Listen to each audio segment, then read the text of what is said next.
this is the way that I explain it in my talks, is that we're all ships. We're all out in an ocean, and we're all like, we see other ships come by. So right now we're in an ocean. I see your ship. I see your ship. I'm saying hello. We're talking. We're having a nice conversation. But then as we go, the weather gets worse, and my ocean is a lot wavier than yours, maybe, because maybe you're riding a high right now, but I'm like sinking right now. And then all of a sudden my anchor catches on something.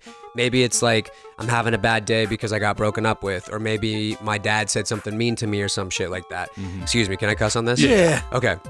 I cuss a lot, so I think I heard. So maybe someone said something mean to you or something like that, and then your anchor catches onto that. That's gonna drag you down to the bottom of the ocean. But if you don't let your anchor catch onto something and you just observe things, then you can't get dragged down, and you have a way easier job, because it's way easier to navigate a choppy sea if you're just up here. But if your anchor gets caught on something, you're gonna drown, and you're gonna drown deeper and deeper into that. How do you get that anchor out? So, I mean, some of the tips are, just observe and don't let your emotions get involved as much, essentially. So like if you say, screw you or something like that, I could go, oh man, maybe I'm a piece of shit. Maybe he's right. Maybe I'm nothing. Maybe, or whatever. But or you can just say, oh, maybe he's having a bad day. Yeah.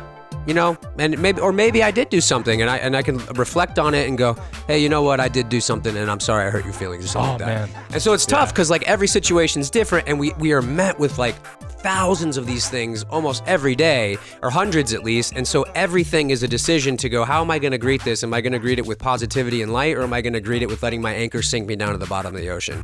And so that was the hardest thing for me to learn.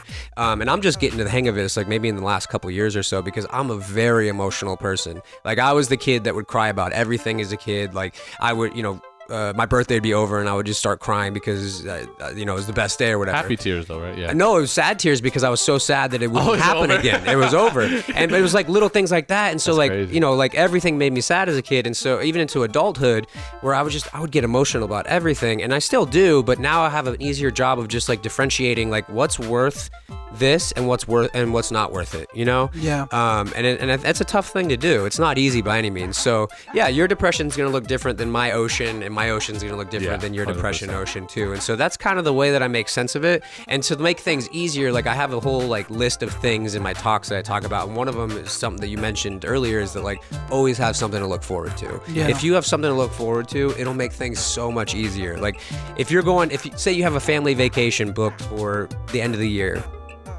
that last part of the year is going to be so much easier because you go, hey, I got to get through 6 weeks of work. I have to get through XYZ, but I know I have this fun vacation planned at the end of the year or whatever. And it's not going to alleviate your depression or your anxiety, but at least it's going to give you something to look forward to at the end of the day. Because, dude.